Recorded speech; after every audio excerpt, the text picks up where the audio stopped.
Isso se chama hino de chamada, né? Hino de chamada. A vida era pescar, a vida era pegar umas lambarizinhas, não lambari, né? Forma de dizer.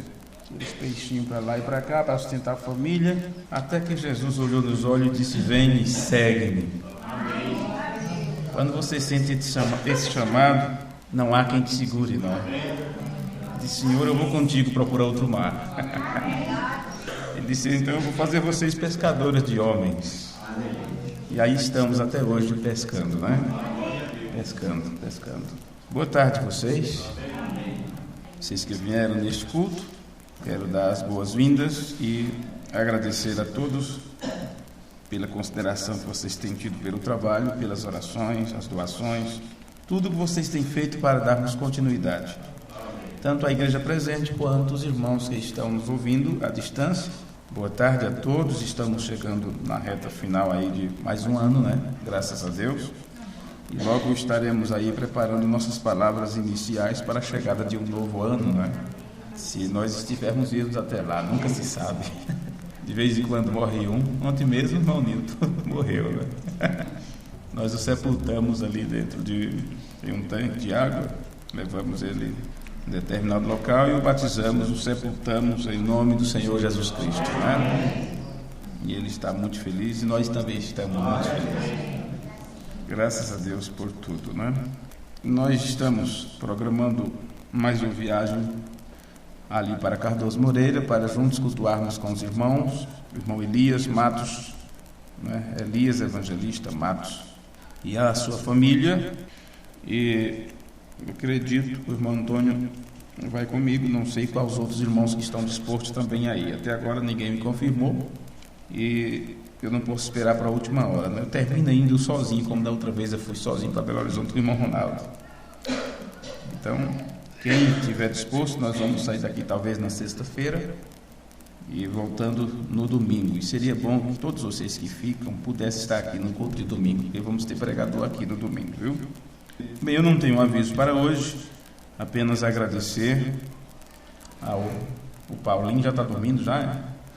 Ele foi me levar um presente lá em cima, né? Uma lembrancinha. Essa criança, ele tem ideia de adulto, né, irmão Paulo? Tem ideia de adulto. A preocupação é ele ficar adulto antes do tempo. Ele sai com cada coisa, né? E quando ele sente no coração, sai da frente. Ele trouxe para mim essa lembrança, uma lembrança muito bonita, até parece. Pois é, ele pegou uma foto minha e trouxe de lembrança para mim. Mas sabe o que acontece? Ele pegou uma foto melhor que eu tenho. Eu sempre gostei dessa foto, eu estava no auge aqui nessa foto. Era no tempo ainda do site Fé Perfeita, @UB, quem lembra disso, né? Que eu falava, UB se escreve com 2 B's, né? O tempo da evangelização que veio a irmã Lindaura, né? Veio o irmão Manuel. Era o tempo que tínhamos esse primeiro site, um site numa página gratuita. E nessa época nós estávamos fazendo esse trabalho de evangelização. Foi quando eu tirei esta foto e usava ela em capa de CD. Inclusive esta foto foi para o CD Julgo Desigual, onde fala casamento com descrente que não dá certo, né? E nesse tempo eu estava menos feio, menos gordo. Eu não estava tão gordo, não estava tão feio, não estava com tanto cabelo branco. Então acho que a melhor foto minha que eu já tirei foi esta aqui. Ele trouxe num cartãozinho aqui. Obrigado, meu presente de Natal. Obrigado, irmão Paulinho. Deus abençoe.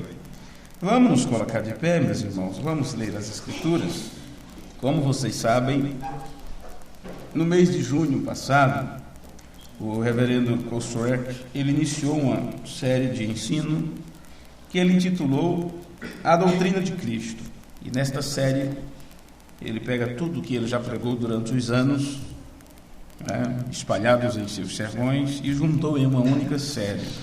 Estamos traduzindo para o nosso idioma e acredito que isso dará uma apostilha de estudo doutrinário. E eu pensei que antes de fazermos isto, eu poderia usar seus rascunhos, porque ele não disponibiliza o texto, mas apenas o rascunho que ele usou para pregar o culto, algumas páginas. E nós paramos um pouco com a série A Presença, para então iniciarmos esta série. porque eu tenho percebido que esta série responde muitas perguntas, e nós estamos pegando seus textos, traduzindo para o nosso idioma, e eu estou comentando, deixando gravado para ajudar tanto aqueles que já vieram para estudar conosco as Escrituras, como aqueles que virão futuramente. Este, portanto, é o culto de número 10 desta série que nós estamos pregando aqui, sendo que eu ainda estou comentando com vocês o rascunho de número 4 dele. Quer dizer, em 3 rascunhos que ele disponibilizou, nós tivemos 9 cultos. E agora eu estou com o rascunho de número 4 para irmos entre o culto de número 10 ao culto número 12 ou 13 ou mais. Não sei. Eu acredito que isto para nós é mel na rocha. Mel na rocha. Então vamos ler as Escrituras. São João capítulo 10, versículo 30 e 39. São João capítulo 10, versículo 30 ao 39. Está escrito assim na palavra do nosso Deus: Eu e o Pai somos um. Os judeus pegaram então outra vez em pedras para o apedrejar. Respondeu-lhe Jesus: Tenho-vos mostrado muitas obras boas procedentes de meu Pai. Por qual destas obras me apedrejais? Os judeus responderam, dizendo-lhes: Não te apedrejamos por alguma obra boa, mas pela blasfêmia, porque sendo tu homem, te fazes Deus a ti mesmo. Respondeu-lhe Jesus: Não está escrito na vossa lei? Eu disse: Sois deuses. Pois se a lei chamou deuses aqueles a quem a palavra de Deus foi dirigida, e a Escritura não pode ser anulada, aquele a quem o Pai santificou e enviou ao mundo, vós dizeis blasfemas, porque disse: Sou filho de Deus? Se não faço as obras de meu Pai, não me acrediteis. Vamos orar? Senhor Deus, relembrando em nossas mentes, ou levando nossas mentes para imaginar o que aconteceu naqueles dias, quando este grupo de incrédulos questionaram a teu Filho Jesus Cristo. Bem sabemos o que se passou no coração daquelas pessoas, porque nós hoje enfrentamos estes mesmos espíritos, enfrentamos esta mesma ignorância, esta mesma falta de fé e de crença na tua palavra, entre aqueles que vão contra aquilo que é a verdade, e mais uma vez nos chamamos de blasfemos quando afirmamos aquilo que está nas Escrituras. Mas sempre tem aqueles que abrem o entendimento para compreender a tua palavra. Sempre tem aqueles que recebem de Deus, o Pai, a revelação de quem é Jesus Cristo. E é por estes que tu estás aqui na terra para ensiná-los e dirigi-los. E nós te agradecemos porque cremos que fazemos parte desta grande família, onde tu mesmo és o nosso Pai. E Jesus Cristo, nosso irmão mais velho, nosso irmão maior, aquele que foi enviado para ser o intercessor ou o intermediário entre ti e nós, porque estávamos afastados e desgarrados como ovelhas. E teu Filho Jesus Cristo veio como um bom pastor para dar a vida pelas ovelhas e trazê-las de volta para o redil. Nós te agradecemos nesta hora por este tão grande privilégio que temos de nos assentar um ao lado do outro como irmãos e irmãs e juntos estudar a tua palavra. Abençoa isto em nossas vidas. Te pedimos o nome de Jesus Cristo para a tua glória. Amém. Amém. Vocês podem sentar. Intitularemos o culto de hoje: Como Jesus e Deus são um. Qual é a forma como isto acontece? Como é este entrelaçamento? Como foi que Jesus explicou estas coisas? E por que isto não foi entendido desde então? Desde que Jesus disse quem ele era, não foi entendido suas palavras. Então, nós vamos examinar neste culto a forma como Jesus e Deus são um. E a pergunta que nós fazemos em primeira mão é: como que Jesus e Deus eram um? Alguém pode responder? E você não poderia responder isto a menos que você conhecesse as Escrituras. E Jesus disse que quem não conhece as Escrituras erra o alvo. Errai por não conhecer as Escrituras. E não conhecendo as Escrituras, não conhece o poder de Deus. Não conhece a virtude de Deus. Então nós descobrimos pela palavra de Deus a nossa resposta é que Deus é a palavra. Se você não souber disso por revelação, você não vai entender como Jesus e Deus é um. Deus é a palavra e a sua palavra é vida. Vida. E Jesus manifesta a palavra de Deus. O Deus vida de Deus. Porque a palavra de Deus é vida. Quando ela é manifestada, ela traz para nós Deus vida. A vivificação que você precisa para estar vivo na presença de Deus. Porque na presença de Deus as pessoas morrem. Somente os filhos recebem a vida do próprio Pai para poder se manter de pé diante da sua presença. No sermão Gafanhoto, Locusta e Lagarta, William Branham pregou este sermão no dia 23 de agosto de 1959. No parágrafo 140 e 143, observa as palavras do irmão Branham. O Deus Todo-Poderoso, o Pai, habitou nele no dia do batismo, quando ele recebeu o Espírito Santo, no dia em que João o batizou. João disse: eu observei e vi o Espírito de Deus descendo como uma pomba do céu, e uma voz dizendo: este é meu Filho amado, em quem tenho o prazer de habitar. Jesus disse que Deus estava com ele. Eu e o Pai somos um. Meu Pai habita em mim. Não Jesus e ser um com Deus, mas Deus estava em Cristo, reconciliando o mundo consigo. E vocês, irmãos unicistas, muitos de vocês saltam para o caminho errado quando vocês tentam pensar que Deus é um como o seu dedo é um.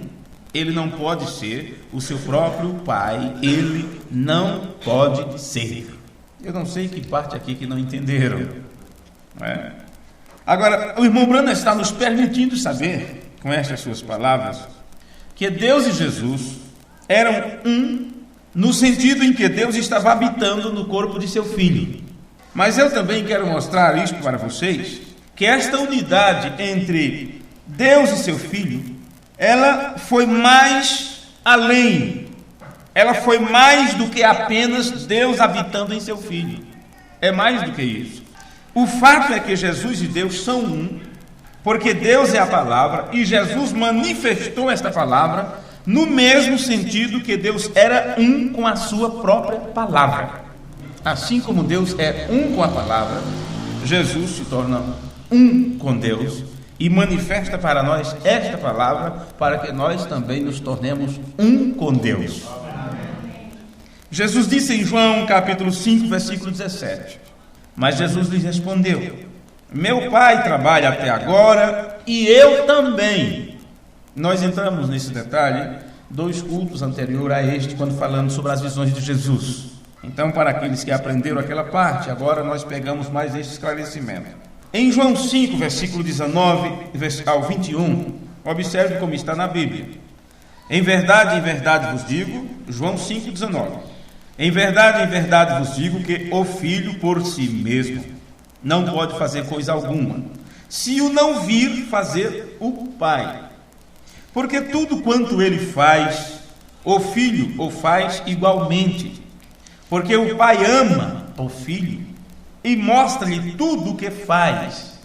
E ele lhe mostrará maiores obras do que estas, para que vos maravilheis. Pois assim como o Pai ressuscita os mortos e os vivifica, assim também o Filho vivifica aqueles que quer. Agora, você pode dizer assim: você leu errado? Será que você não leu errado? Ele diz que assim como o Filho vivifica quem quer. Sim, isso é o que você lê nas Escrituras. Isto é o que nós podemos ler nas Escrituras. Mas você provavelmente está pensando que aquele que está sendo falado é o Filho. Mas não é, porque o Filho não pode fazer o que ele quer fazer. Jesus disse que o Filho não pode fazer nada, mas o que o Pai faz primeiro, então o Filho faz. E por que é que está dizendo o Filho vivifica aqueles que quer? Veja, e é assim como Jesus e Deus são um. E nestas palavras, que podem ser mal compreendidas, está justamente a resposta que nós precisamos. O Pai é a palavra. Deus é a palavra. Deus, o Pai. E quando ele está fazendo em sua palavra, ele mostra ao Filho que ele está fazendo, dando cumprimento à sua palavra. E o Filho vê Deus na visão fazendo, seja como você queira chamar isso, ou de que forma isto possa ser. E então ele entra na visão, em outras palavras, veja, o Pai está dando cumprimento ao seu próprio propósito, à sua própria vontade, a palavra que ele designou, que diz que não voltaria vazia. E então ele mostra aquilo a seu Filho. O Filho então entra na visão, do jeito que aconteceu com o irmão Brana, vocês sabem agora do que eu estou falando, o chapéu tem que estar na cadeira para isso ser feito. Se você lembrar, o irmão Brana disse que todas as peças têm que ser colocadas em ordem, para que ele então entre na visão. Foi mostrado, ele em oração foi mostrado, antes dele orar por aquela criança, não é? Foi mostrado que entrava um senhor com uma certa idade, colocava o chapéu em cima da cadeira ou em cima da mesa. Chegou uma senhora com um vestido, não sei, colorido, entrou assim, falou tal coisa. Ele viu toda aquela cena antes. Veja, Deus estava mostrando para ele a obra feita. A obra feita. Aquilo estava sendo feito em uma dimensão. Em uma dimensão. Precisava agora o vidente, o profeta, entrar na visão. E para ele entrar na visão, as peças tinham que estar encaixadas em seus devidos lugares. Tudo tinha que estar no seu devido lugar, para que ele pudesse entrar na visão. Você simplesmente não pode ir e fazer que todas as peças estejam prontas. Ele não podia ir chamar aquela mulher para entrar na casa. O William Branham não podia dizer para aquele senhor sentar naquela cadeira. Não podia dizer para ele pegar o chapéu e colocar no lugar que ele viu na visão. Não. Não pode. Não podia atrapalhar nada, mexer em nada. As coisas teriam que acontecer naturalmente. Essas coisas dependem da soberania de Deus. Então ele estava em cena, no momento que as peças estavam encaixadas, e ele atuava nesta dimensão que ele tinha visto, o que ele tinha visto, em outra dimensão. Vê? Agora, se a visão está nesta dimensão, de uma outra dimensão, eu não sei como é que isso se encaixa. E, francamente, isso não nos cabe, não importa para nós saber dessas coisas. Como é que Deus faz isso? Mas o importante é que William Branham, o profeta vindicado de Deus, disse que não podia fazer nada, até que Deus lhe desse uma visão, primeiro, sobre aqueles acontecimentos. E ele então nos disse que o Filho de Deus também operava desta mesma maneira. Deste mesmo jeito, o Filho de Deus operava.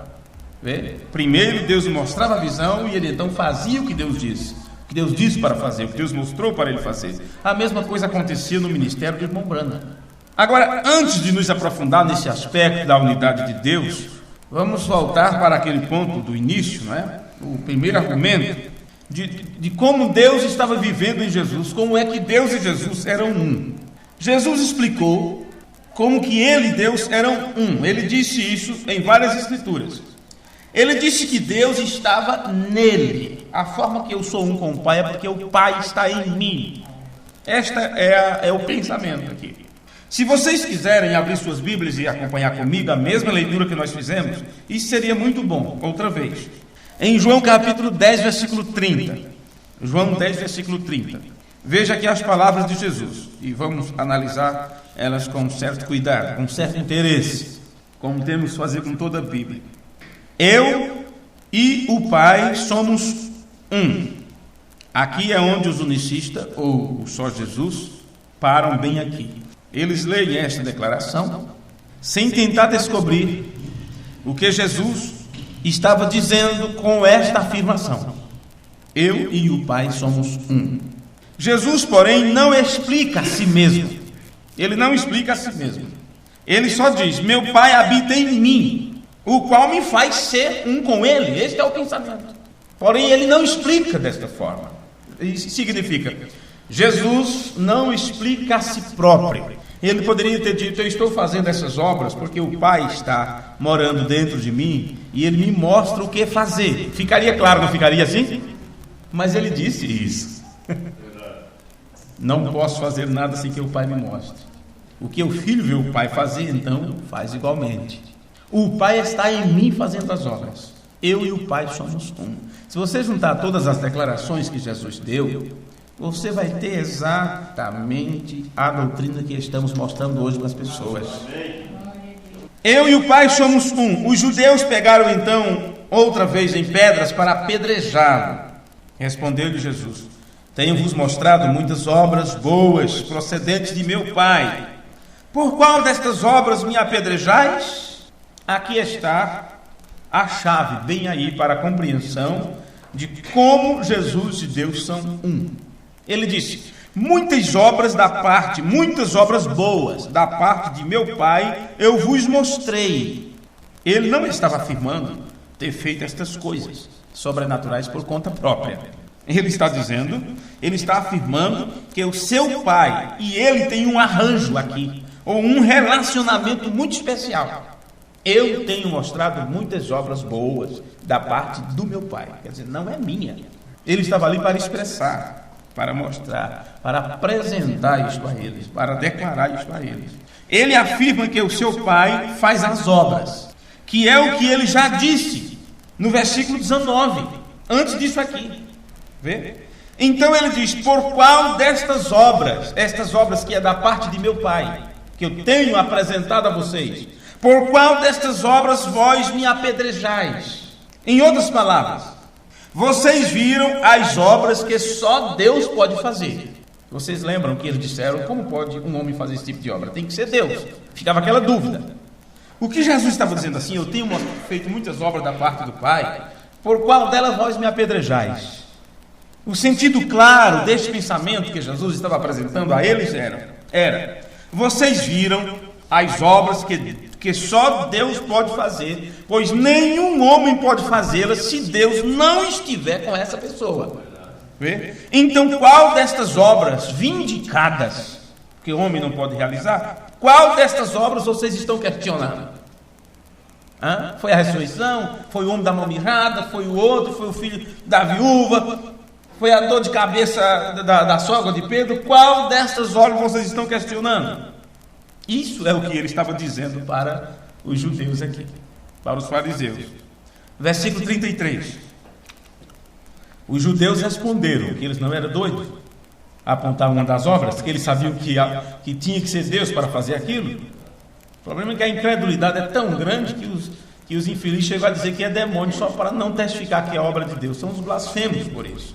Eles farão de tudo para não admitir que o que está sendo ensinado é a verdade. Porque isso quebra as pernas, quebra a espinha dorsal de todos eles. Os judeus responderam dizendo-lhe: não te apedrejamos por alguma obra boa, mas pela blasfêmia. Porque sendo tu homem, te fazes Deus a ti mesmo. Agora, os judeus sabiam, estes que estavam questionando a Jesus, sabiam que Deus é Espírito. Eles sabiam disso. Mas o que eles não sabiam é que Deus, este Espírito, tinha encarnado no seu Filho. Isso eles não podiam saber. Vê? Eles não conseguiam entender isto. Eles não criam. A forma de não poder ver, não poder entender, é porque não crê, não acredita. Eles não criam em encarnação. Encarnação. Como eles ainda hoje não creem. Até hoje eles não acreditam. E eles não são diferentes dos muçulmanos e alguns outros grupos nesse aspecto. Porque ambos são unicistas e ambos não podem compreender o fato de que Deus habitou no corpo de seu Filho e que Deus estava em Cristo reconciliando consigo o mundo. O pensamento unicista não crer nisto, mesmo lendo isto para suas congregações, dizendo que Deus estava em Cristo. Porque se eles dizem que Deus estava em Cristo e depois diz que Cristo é o próprio Deus, como é que Deus está em Deus? Em que sentido? Em que sentido? Veja, no versículo 34, estamos lendo João 10, não é? Diz assim: respondeu-lhe Jesus: não está escrito na vossa lei, eu disse, sois deuses? Veja, nesta série, nós temos citado várias vezes essa escritura, citando ela, comentando ela. Mas lá na frente, eu chamo vocês para ler ela na própria Bíblia de vocês. Veja, João 10:34. Respondeu-lhe Jesus, não está escrito na vossa lei, eu disse, sois deuses? Pois, se a lei chamou Jesus, aliás, se a lei chamou deuses, aqueles a quem a palavra de Deus foi dirigida, e a Escritura não pode ser anulada. Aquele a quem o Pai santificou e enviou ao mundo, vós dizeis blasfemas, porque disse, sou filho de Deus? Se não faço as obras de meu Pai, não me acrediteis, mas se as faço e não credes em mim, crede nas obras, para que conheçais e acrediteis que o Pai está em mim e eu nele. Procuravam, pois, prendê-lo outra vez, mas ele escapou de suas mãos. Vê que coisa. Olha as expressões de Jesus. Eu e o Pai somos um. Meu Pai habita em mim. Como é que Jesus era um com seu Pai? Porque o Pai estava habitando nele. Agora, honestamente, de forma clara, você não pode ter isto mais esclarecido do que estamos fazendo aqui. Ele disse que o Pai estava nele, mas realmente isso não trata da crença, isso realmente não trata, não é? Da crença da encarnação.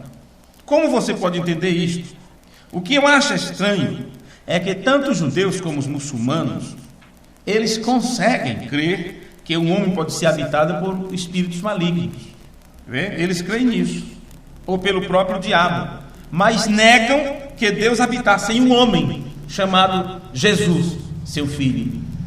Eles acreditam que o diabo pode possuir uma pessoa. Eles acreditam que o espírito maligno pode possuir um corpo humano, trabalhar, agir através de um ser humano, mas não conseguem acreditar que Deus não podia estar habitando em uma pessoa. E isso significa que eles dão mais poder para o diabo do que dão a Deus, quando eles creem desta forma.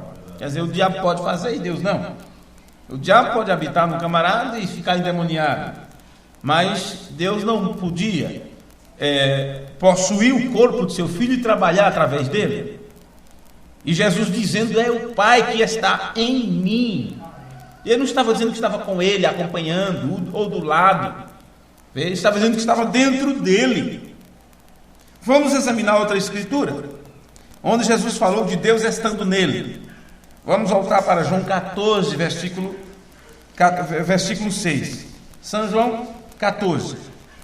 Está escrito, disse-lhe Jesus, eu sou o caminho e a verdade e a vida, ninguém vem ao Pai, não é vai, é vem, porque o Pai estava nele, senão por mim. Se vós me conhecestes a mim, também conhecereis a meu Pai, e já desde agora o conheceis, e o tendes visto. Para prosseguirmos, gostaria de fazer uma pergunta aqui. Por que será que Jesus disse isso? Porque ele disse, se vós me conhecesseis a mim, também conhecereis a meu Pai. Por que ele disse isto? Você terá sua resposta do porquê. Ele já havia dito a estes irmãos que ele não fazia nada, porque aqui, nem onde você leu João 14, ele está falando com os discípulos, não é? A quem ele chamou de irmãos.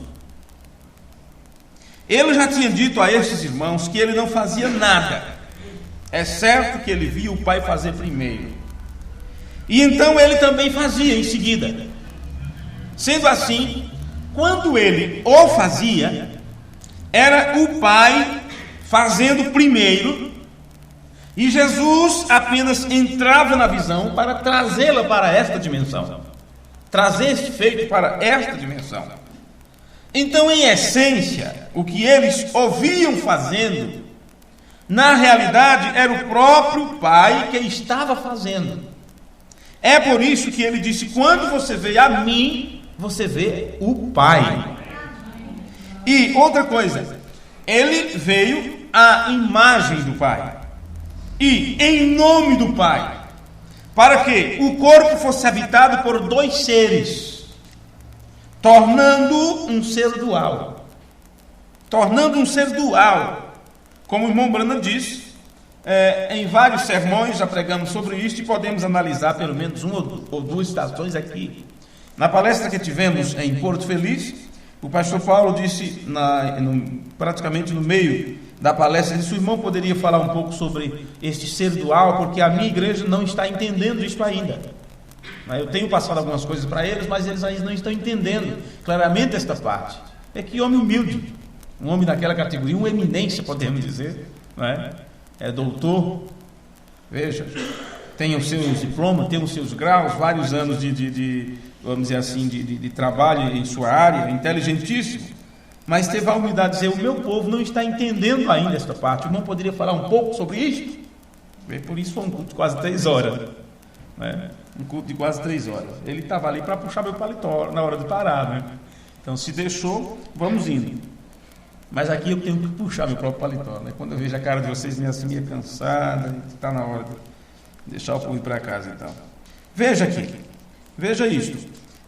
Ele recebeu aquele corpo e permitiu, ele deixou, ele entregou-se na mão do Pai, para que o Pai então habitasse nele. Então aquele corpo foi habitado por dois seres, Pai e Filho, interagiam e trabalhavam usando um único corpo, tornando um ser dual, como o irmão Branham disse.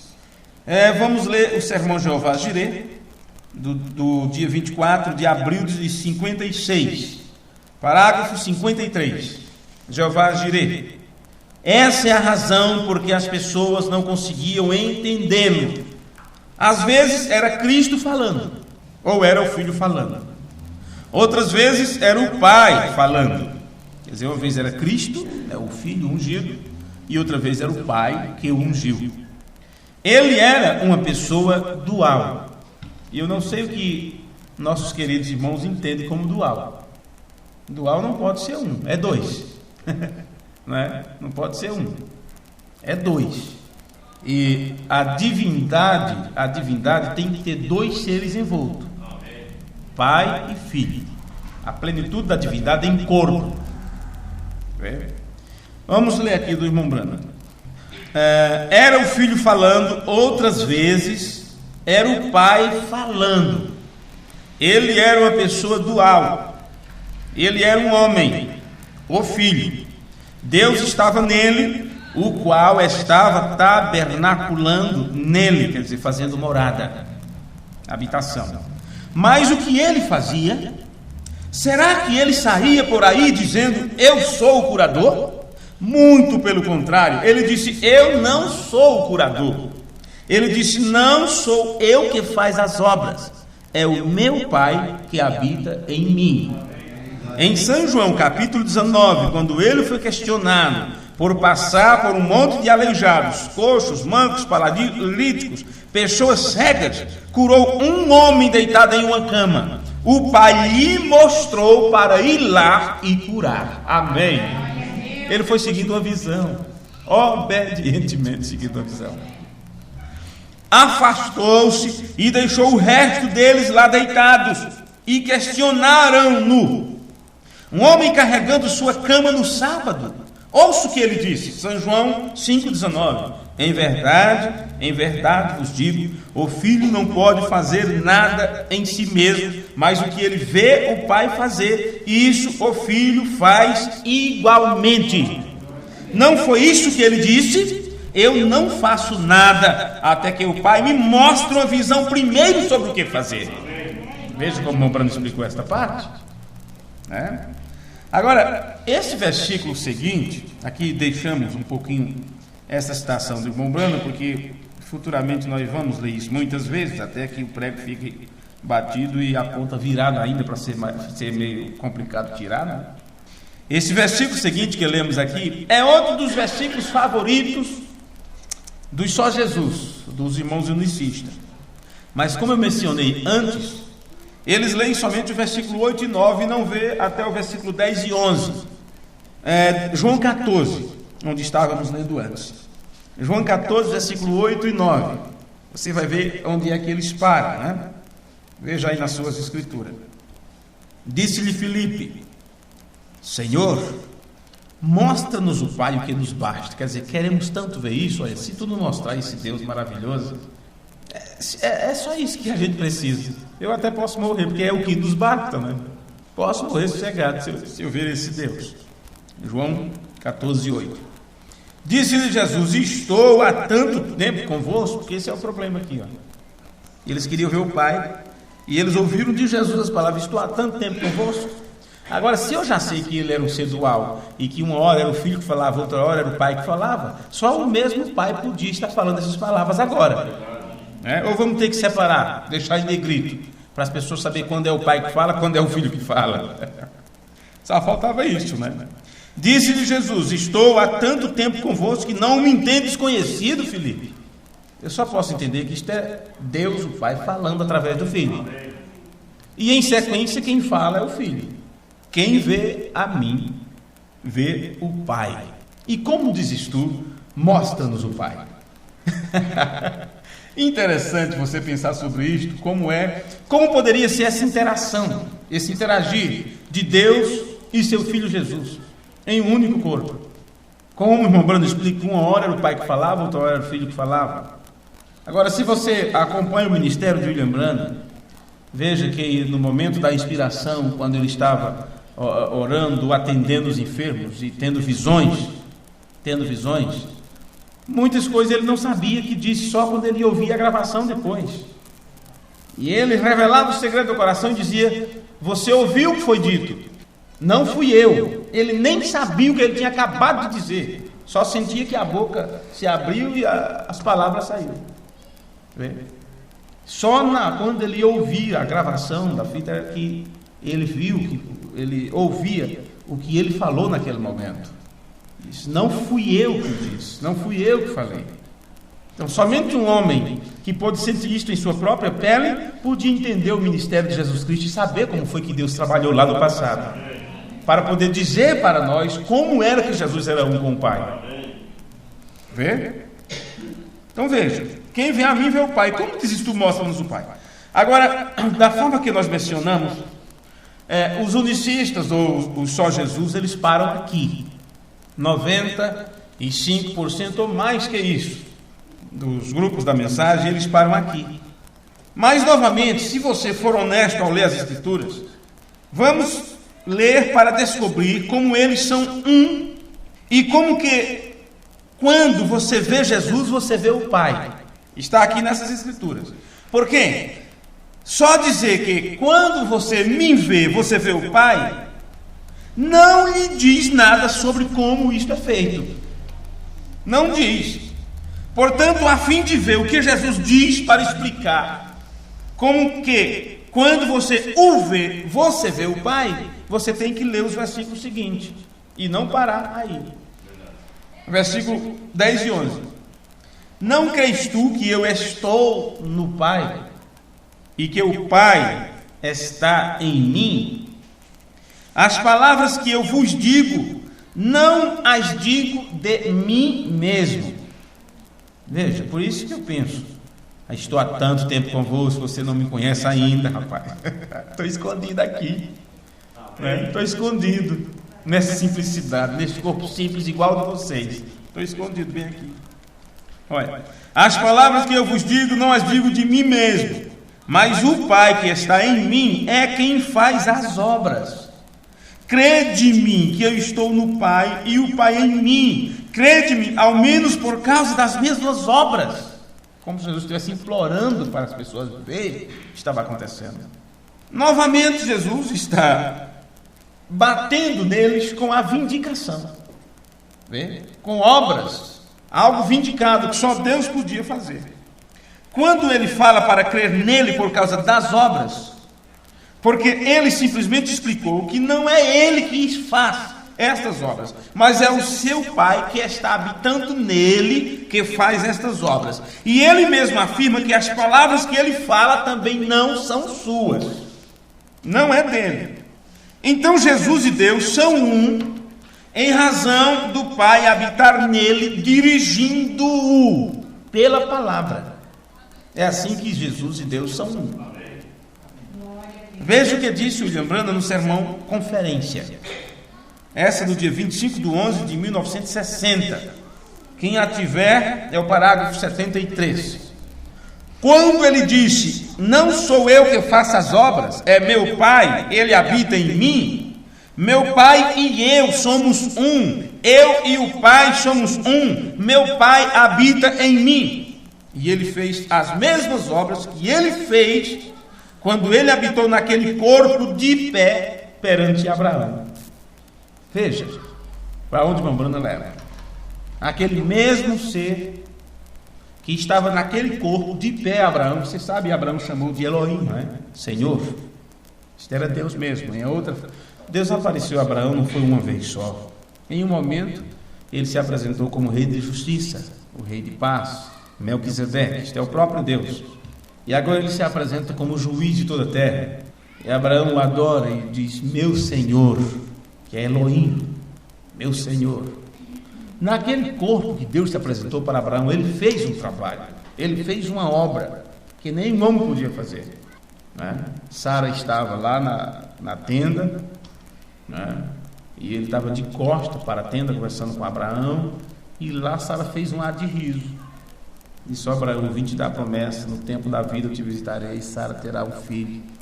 E ela dava de bituca, porque as mulheres estão costurando, fazendo alguma coisa, a conversa está na sala, né?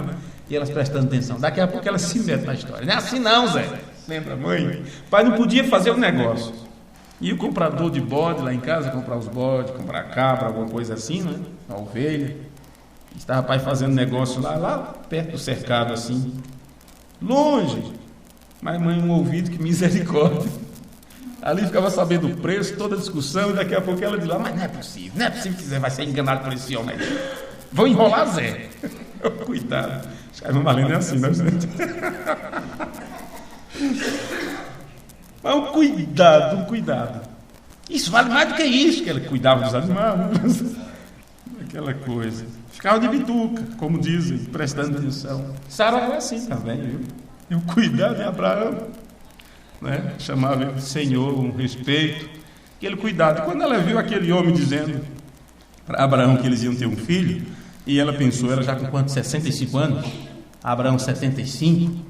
Ela disse: só eu mesmo, né? Ou pensou, ela só pensou, né? Só eu mesmo, uma velha dessa já, meu senhor naquele estado, coitado, já esperando a cova, tá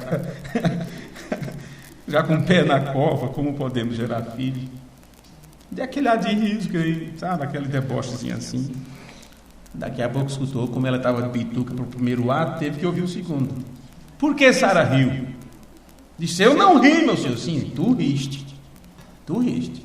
Ele revelou o segredo do coração. Aquele mesmo ser que é Deus, quando ele estava morando, tabernaculando, fazendo morada de habitação, porque ele disse: este é meu filho amado, no qual eu tenho prazer de habitar, ou no qual eu me comprazo.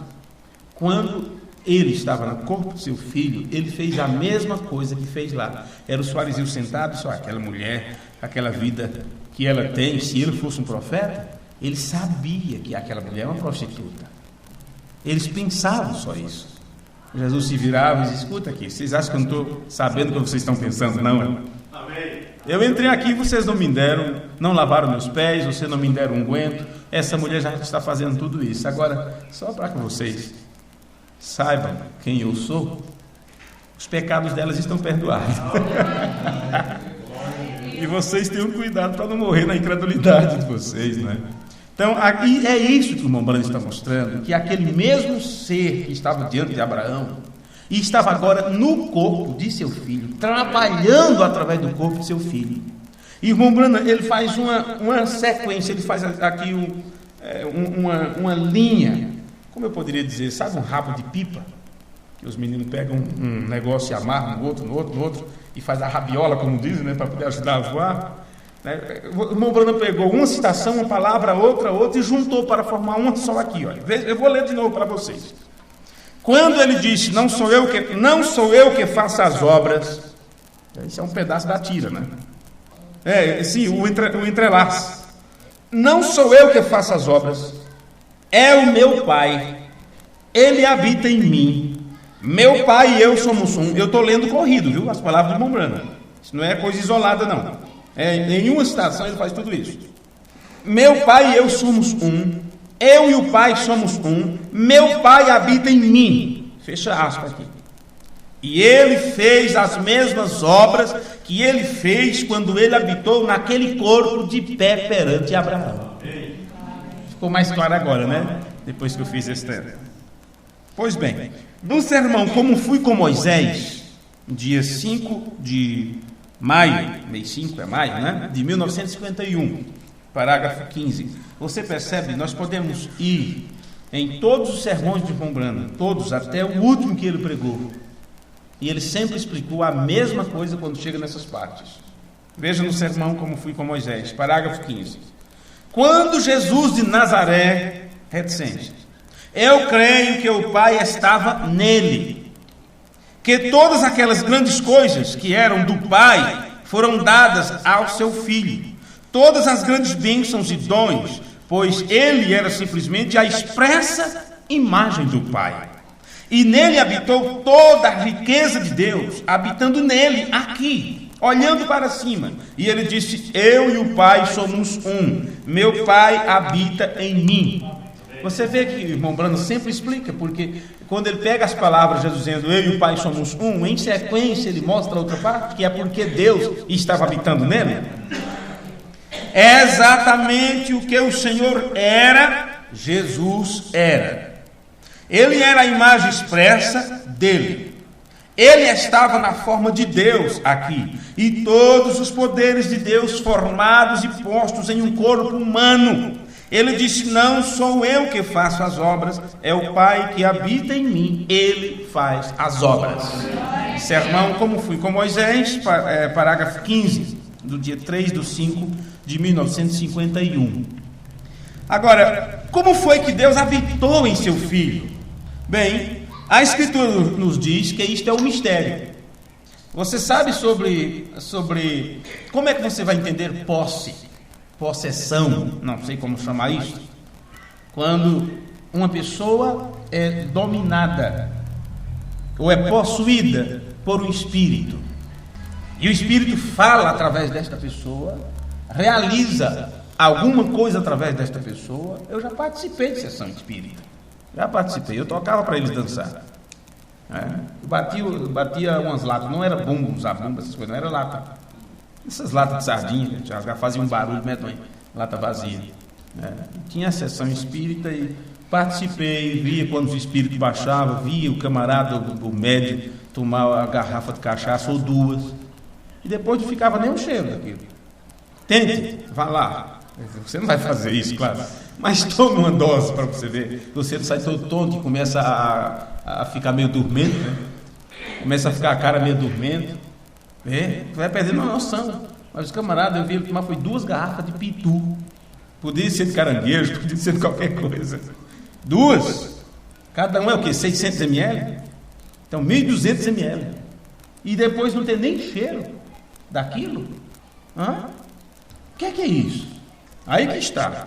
E o demônio, ser tão doido que ainda tinha cuidado. Foi tentar abrir uma garrafa na boca, né? E disse assim, olha, os dentes da matéria estão muito fracos. Não arrancou não a tampa com os dentes, não.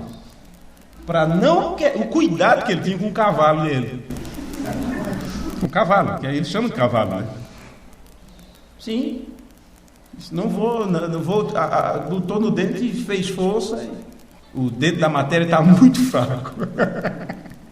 E não foi adiante, não. Ia arrancar o dente do camarada? O negócio é esse. Não arrancou, não. Mas o que eu queria dizer era que a dona da casa, onde aquilo era feito, tinha filhos aqui em São Paulo, e pedia àquele espírito, eu quero saber como está meu filho lá, se está bem com a mulher, com a família, no trabalho. E aquele espírito dizia, espera só um pouco, eu vou sair desse cavalo e vou montar no outro lá. É assim. Fazia aquele currupi, deixava o corpo, o camarada ficava bonzinho, começava a falar com a gente, né? baixava mais um ou dois, e enquanto isso, aquele espírito saiu, que tinha nome, tinha tudo. São demônios, claro. Alguns minutos voltava depois, baixava de novo, e aí dizia como estava a pessoa, dizia como estava. Já pensou você trabalhando um espírito, um demônio te visitando só para dar notícia, para receber crédito? Misericórdia. Misericórdia. Veja, agora, por que será que as pessoas... Você sabe o que é que o Mombrana disse? Entrando em outras questões aqui já, ele disse que o espiritismo é a verdadeira imitação do cristianismo. Eles acreditam em possessão, em você ser possuído, dominado, a ponto de você perder suas funções vitais, vamos dizer assim, e outro ser trabalhar através de você. Agora, os cristãos que deveriam crer na verdade não conseguem entender como é que Deus, o Pai dos Espíritos, o dominador de tudo, ele não podia fazer o mesmo, sendo que o Espiritismo é uma imitação. Se o anticristo será o diabo, Luzbel, Lucifer, seja o nome feliz que chame esse camarada, mas ele vai se apossar de homem, vai encarnar em um homem. Agora, aquele homem é o diabo? Não, mas ele estará sendo possuído, o diabo estará encarnado. É a expressa imagem do anticristo, ele pode ser visto naquele homem no qual ele se encarnará. E qual é a dificuldade de vermos Deus encarnado em seu Filho, sendo que Jesus disse, o Pai está em mim fazendo as obras? Olha para onde eu levei o pensamento de vocês, para essa parte baixa, para poder ver se você consegue captar essa parte alta. Como é Deus em Cristo reconciliando o mundo consigo mesmo? As pessoas não conseguem entender isto. Temos que usar de qual recurso? Né? Qual recurso temos que usar para fazê-los entender o que é que estamos mostrando aqui? Vamos continuar lendo aqui. Em 1 Timóteo, no capítulo 3, versículo 16, para aqueles que querem entender como isto é feito, como é que um espírito pode entrar numa pessoa e fazer um determinado trabalho. Não é? E muitos deles, inclusive, quando estavam diante de Jesus, dizia, aqui temos nós contigo, Jesus, Filho do Deus Altíssimo. Esses demônios sabiam quem era Jesus, que era o Filho de Deus Altíssimo. Não dizia que ele era Deus, mas o Filho do Deus Altíssimo. Veja que coisa. Aí, se você quiser saber, mas como isso é feito, como é isto, como é que Deus estava, como é que o Criador dos céus e da terra estava dentro daquele corpo, como é que eram dois seres envoltos, então aqui está dizendo que isto é um mistério. Só isso. A Escritura nos diz que era um mistério de como Deus estava em Cristo. E sem dúvida alguma, não temos nenhuma dúvida quanto a isso, grande é o mistério da piedade, que é Deus semelhança, a semelhança de Deus. Deus se manifestou em carne, foi justificado no Espírito, visto dos anjos, pregado aos gentios, crido no mundo, recebido acima na glória. Então aqui nós temos um mistério. Agora é claro que Paulo não podia ir além disso, porque a revelação deste mistério só viria no fim dos tempos. O mistério da piedade, Paulo disse que era Deus em Cristo. E isto foi o suficiente para os irmãos da era de Éfeso. Isto foi o suficiente para os irmãos da primeira geração, a primeira geração de irmãos. Eles criam da forma correta que Jesus Cristo era o Filho enviado do Pai. Mas durante as dispensações, o diabo tirou ou surrupiou tudo isto, comeu toda a árvore, né? Sermão à árvore noiva, comeu as folhas, comeu tudo, comeu os ramos, roeu a casca, deixou só o toco. Mas foi dito, eu restaurarei, não foi? Eu restaurarei. Virá uma mensagem de restauração. Elias virá primeiro e restaurará todas as coisas. Então, no tempo de Paulo, ele disse o mistério da piedade, o mistério, Deus em Cristo. Mas no tempo do fim, quando isto foi restaurado, então veio a revelação de como isto aconteceu. E então o irmão Branham pregou a divindade explicada, pregou Cristo é o mistério de Deus revelado agora. Revelado. Agora, se você não vê esse mistério sendo revelado, quando citamos essas palavras de Mombanda, então está ruim. Sem dúvida alguma, grande é o mistério da piedade. Agora, a Escritura não diz aqui, Deus era carne manifestada. A Bíblia não diz isto. Não é o que diz. E mesmo assim, é por esta razão que tantos creem nisto. Justamente por a Bíblia não dizer que Deus era carne manifestada, é por isso que muitos acreditam que Deus era carne manifestada.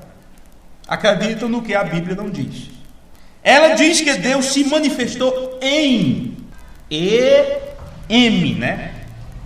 em carne. Então nós precisamos descobrir como que Deus se manifestou na carne, ou em que carne foi que Deus se manifestou. Então só não entendem esta palavra simples. Ora, a Bíblia não diz que Deus era carne manifestada. E a crença de Cristo te traz este pensamento. O que eles não conseguem entender é esta simples palavra, em. Eles não sabem o que significa. Eles não sabem o que é água no copo. Eles pegam o copo e começam a comer o copo e acham que estão bebendo líquido. Você não vai comer o vaso, você não vai fazer nada com o vaso, a não ser apenas usar ele como meio, não é isso? Um meio. Você não come o prato, você não come a colher. Não.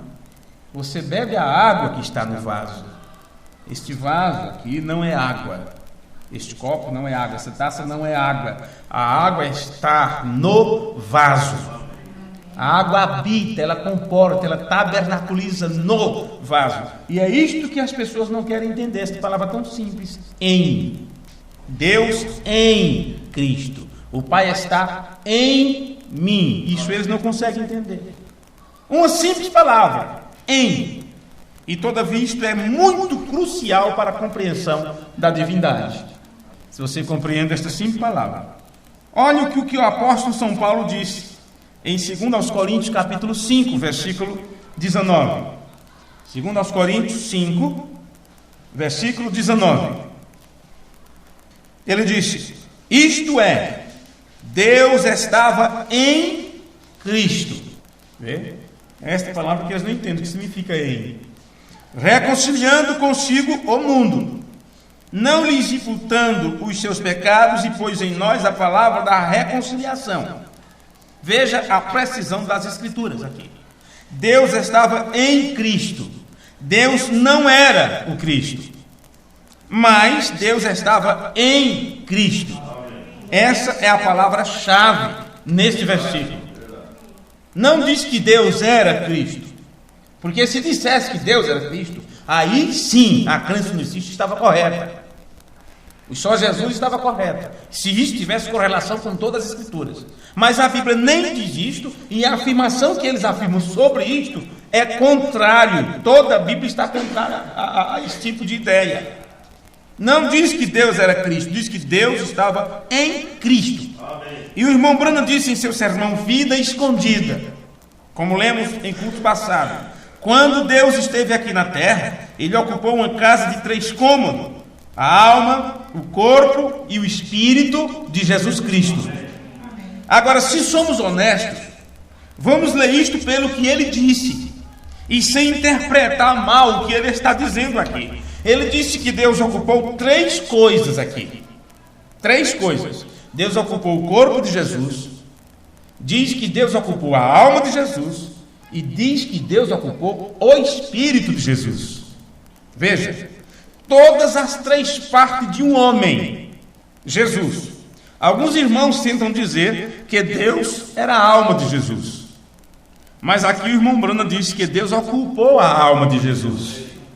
E ele disse que Jesus aqui era um homem completo. Ele tinha o seu próprio corpo, a alma e espírito, e Deus entrou e possuiu tudo isto. Agora, Deus ocupando a alma e Deus sendo a alma não é a mesma coisa. Ele não disse que Deus era a alma de Jesus, ou que Jesus era apenas o Filho era apenas o corpo, que Deus era o espírito, já que Deus é espírito, né? Não, então eu tenho aqui, na minha ideia sobre as Escrituras, 2 espíritos. Jesus, né, com seu próprio espírito, que é o espírito que ele entregou na cruz: em tua mão eu entrego o meu espírito. E o Pai, que é espírito, habitando também no espírito de Jesus. Foi nos 3 corpos, espírito e alma, que Deus possuiu. Eu não sei porque as pessoas tentam tornar as coisas tão difíceis. Se na Bíblia está tão simples, o irmão Brando explicou tão simples. Como o irmão Liveiro disse há anos atrás, ele disse, olha, quando a linguagem perde o seu significado, está tudo acabado. Então, por que as pessoas não podem aceitar toda a palavra? Como está escrito em suas Bíblias, como foi dito nas gravações, como está registrado durante todos estes anos. Agora veja uma coisa, se você não acredita no que o irmão Branham disse aqui sobre a casa de 3 cômodos, corpo, alma e espírito de Jesus, então você não vai também crer em um monte de outras coisas que o irmão Branham nos ensinou. Vê? Porque ele disse que Deus não entrou em Jesus até o seu batismo no Rio Jordão. E disse que Deus saiu dele no Getsêmani.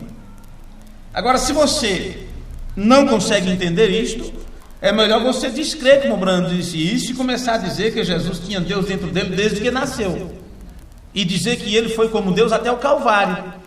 E morreu lá, porque os unicistas, na sua concepção, Deus teve que morrer para salvá-los. E um Deus que morre, ele não salva ninguém. Ele tem que permanecer vivo, para nos vivificar, para nos ressuscitar. Sim, por isso que aquele que disse, eu te ressuscito dos mortos, e o filho disse, então eu vou morrer, porque eu confio no que tu me diz. Este que prometeu isso para seu filho, ele é imortal. Ele possui a imortalidade, ele tem o poder da vida. Ele é o Deus vida. Vê? Sinceramente, não podemos entender a falta de fé que você percebe quando ouve muitos pregadores desta mensagem, que declaram crer nesta mensagem, afirmarem. Isto é uma falta de fé, uma falta de revelação, por não terem tido o entendimento aberto. O irmão Brian disse que um ministro, conversando com um determinado ministro, esse ministro estava lhe contando que o irmão, ele tentou dizer para o irmão de que Jesus era um ser dual, e ele citou o irmão Branham, como eu citei para vocês. E sabe o que o irmão disse para esse ministro? Ele disse assim, olha, o irmão Branham disse isso somente 2 vezes. Então não é para ser crido como doutrina. Aí o pastor levou essa palavra para o irmão Josué, olha, o irmão disse isso para mim.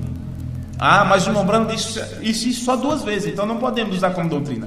Então, para termos uma doutrina, nós temos que ter ela quantas vezes?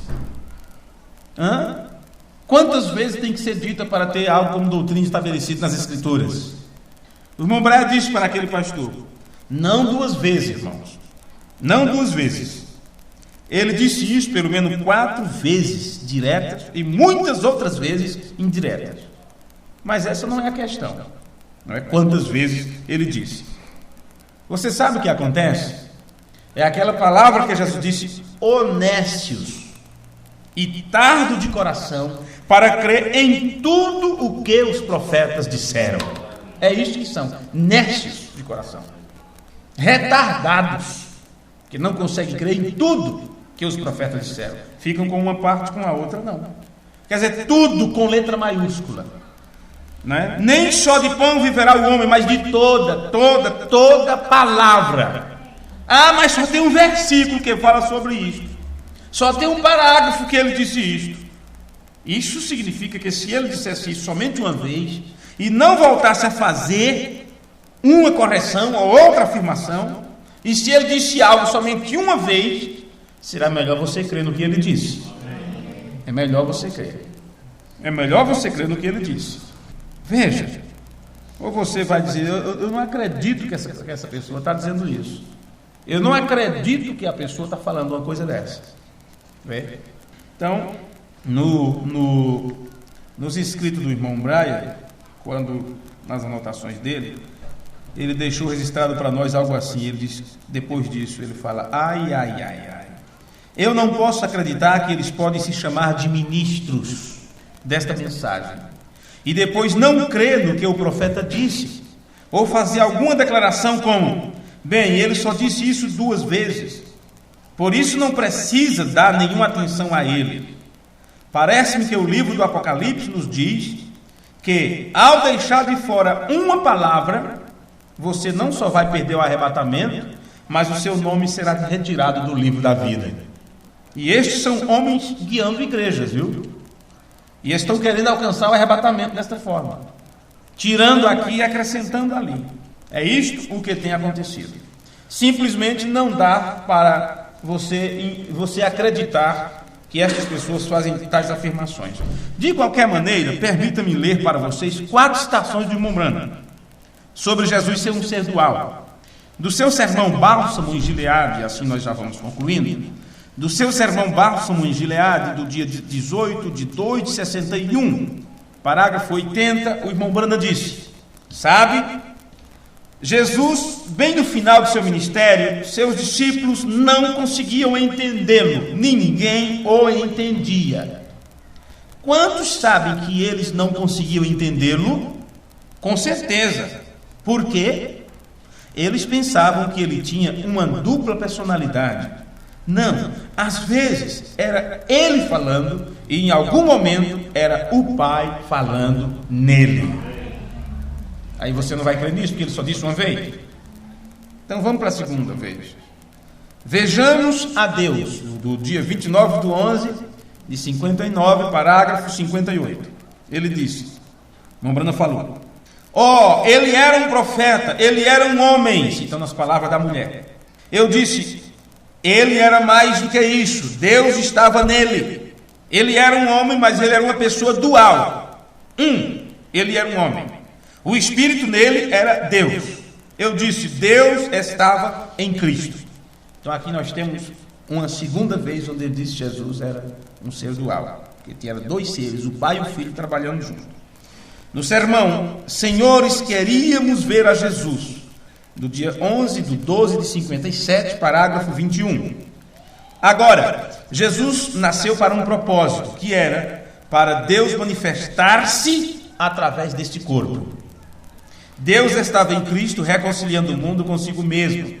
Ele era um corpo que se tornou físico para que homens e mulheres pudessem ver o que ele pensava e suas expressões para as pessoas e seu agradecimento e a sua atitude com relação a toda a humanidade. Ele expressou isto através de Cristo, Deus. Cristo parecia ser de uma dupla personalidade. Às vezes ele falava e eles coçavam a cabeça. Eles não o compreendiam. Uma hora ele falava uma coisa e outra hora parecia outra coisa. O que acontece é que era Jesus falando e depois Cristo falando. Jesus era um homem. Cristo era o Deus que estava nele. Não sou eu que faço as obras. Meu Pai que habita em mim, ele faz as obras. Temos aqui uma terceira citação. Jeová Jireh, do dia 29 de 4 de 56, parágrafo 53. É por essa razão que as pessoas não conseguiam entendê-lo. Às vezes era Cristo falando, ou era o Filho falando. Outras vezes era o Pai falando. Ele era uma pessoa dual. Ele era um homem, o Filho. Deus estava nele, o qual estava tabernaculando nele. Temos aqui 4 citações do irmão Branham, falando a mesma coisa. Agora, em algum momento, o irmão Branham corrigiu tudo isto. Eu não encontrei ainda essa correção. E você não vai encontrar, porque quem está ensinando sobre isto conhece todos os sermões do irmão Branham em seu próprio idioma. E por isso podemos fazer essas afirmações com tanta propriedade. Não estamos pregando uma coisa e preocupados. E se amanhã for traduzido o sermão que desfaça isso, porque ela assim anda a preocupação, né? Isso era a preocupação antes, que tinha muitos anos atrás. Se nós pregar tal coisa e depois vem um sermão e tem correção para isso, então é melhor nós não entrar nesse ponto, e assim ficava. O problema é que nos pontos que entraram, quando veio a correção, eles não aceitaram. Se preocuparam tanto, disso cuida e disso usa. Se preocupavam tanto com isso, e os erros doutrinários que cometeram, não consertaram quando veio a correção. Então nós estamos descansados quanto a isto, porque o que nós ensinamos sobre a doutrina de Cristo, estamos trazendo tudo que o profeta disse, não em 2 ou 3 sermões, mas tudo que ele falou desde que foi registrado suas palavras do ano de 47 até 1965. E é melhor nós acreditarmos no que foi registrado nas gravações, né? Porque foi dito, diga o que diz as fitas. Disse, não, porque eu não sou responsável se você for além daquilo que foi ensinado, porque ele disse, não fui eu, foi Deus que me disse para dizer. E foi o que Paulo disse, porque eu recebi do Senhor o que também vos ensinei. Então vamos para esta parte, não é? Vamos curvar nossas cabeças. Deus eterno, soberano Senhor, no nome de Jesus Cristo, teu amado Filho, nós te agradecemos por tua bondade e misericórdia e te agradecemos nesta hora por tua palavra que veio a nós, trazendo mais luz sobre aquilo que está escrito nas Escrituras. Te agradecemos por isto, Senhor, e pedimos por nossos irmãos, por nossos amigos que estão nos ouvindo nesta hora, que todos possam ser agraciados por Ti neste momento, Senhor. Perdoa os nossos pecados, encha-nos com o Espírito Santo e que a cada dia possamos viver de acordo com a norma estabelecida pelo Senhor, porque bem sabemos que a lei do Senhor é perfeita e toda a Escritura é inspirada por Deus e é apta para nos ensinar, para nos corrigir, para nos deixar apto para encontrarmos a estatura do varão perfeito, alcançarmos este patamar que somente os teus filhos que recebem a adoção pelo Espírito Santo podem alcançar. Te pedimos o nome de Jesus Cristo por nossas vidas e prepara-nos, ó Deus, para a parte do culto que vem depois desta, que possamos ter um bom momento em Tua presença e que o nosso sacrifício, nossa adoração seja aceita por Ti nesta hora. No nome de Jesus nós pedimos. Amém.